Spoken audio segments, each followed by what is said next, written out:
In that speech, you say Donald Trump is a good man. Do you still believe he's a good man? Well, look, I truly do believe that only God knows our hearts, and I'll leave it to others to make their own judgments. I want people to know that you include some of your past speeches in this book and an appendix in the end, including your 2016 convention speech in Cleveland accepting the vice presidential nomination. In that speech, you say Donald Trump is a good man, not just that he was the man for the moment or the right man or a strong candidate, but a good man. Do you still believe he's a good man? President Trump was wrong on January 6th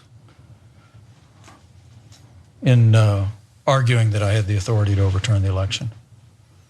But I'll always be proud of the record that we created for the American people, Steve. While you're proud of the record, you didn't just call him a good man again. Well, look, I truly do believe that only God knows our hearts, and I'll leave it to others to make their own judgments.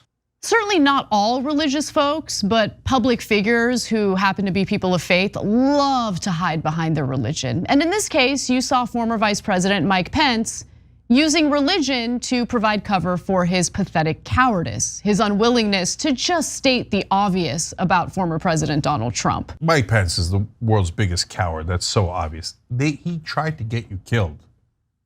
And you are still struggling with whether saying he's a good man or not.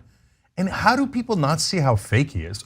Well, I'm gonna let God decide. He's so obviously fake. President Trump was wrong to give a white nationalist, an anti-Semite, and a Holocaust denier a seat at the table. And I think he should apologize for it, and he should denounce those individuals and their hateful rhetoric without qualification.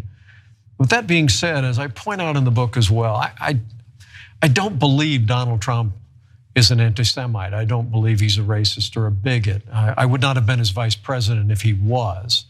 And people often forget the president's daughter converted to Judaism. Yep. His son-in-law is a devout Jew. His grandchildren are Jewish. Yeah, Donald Trump can't be anti-Semitic. Some of his best children are Jewish. So like he did well. He did well up until he's like, at the same time, I mean, as I mentioned in my book, I'm gonna provide cover for Trump, even though he's very clearly and obviously a racist and an anti-Semite. Like what? Given all that you witnessed in the Capitol on that day, this is a pretty straightforward question, a yes or a no. Do you believe that Donald Trump should ever be president again? David, I think that's up to the American people. But I think we'll have better choices in the future. People of this country actually get along pretty well once you get out of politics. And I think they want to see their national leaders start to reflect that same compassion and generosity of spirit. And I think, so in the days ahead, I think there will be better choices. Better choices than Donald Trump. Will you run for president in 2024?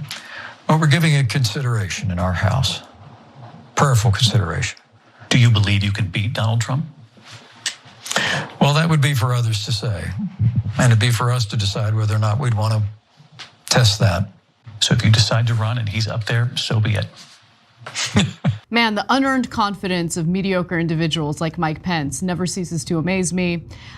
So he is definitely considering a run in 2024, which I honestly didn't believe until I watched that video. Yeah, no. Like, what do you have going for you, bro? Really, think about it. He lives in his own bubble where he was part of the reason why Donald Trump won in 2016. Now, the reality is that's not true at all. No. He was totally irrelevant. In fact, he was picked to be irrelevant. If you remember, Donald Trump had a couple of strong, big personalities he could have chosen from, but he chose to pick the meek, useless Mike Pence so that he wouldn't outshine Trump, okay? So, but Pence lives in a world where he thinks, I was pivotal, and that he's strong and he stood up to Trump. And he did, to be fair to him, on January 6th. He did stand up to him and it made a big difference. But outside of that, no, he's back to being the same meek guy who has no chance at all. I mean, listen to his answers. If you're gonna run and win, for the presidency of the United States, unless you're backed up by the giant corporate machine, like a guy like Joe Biden is, right?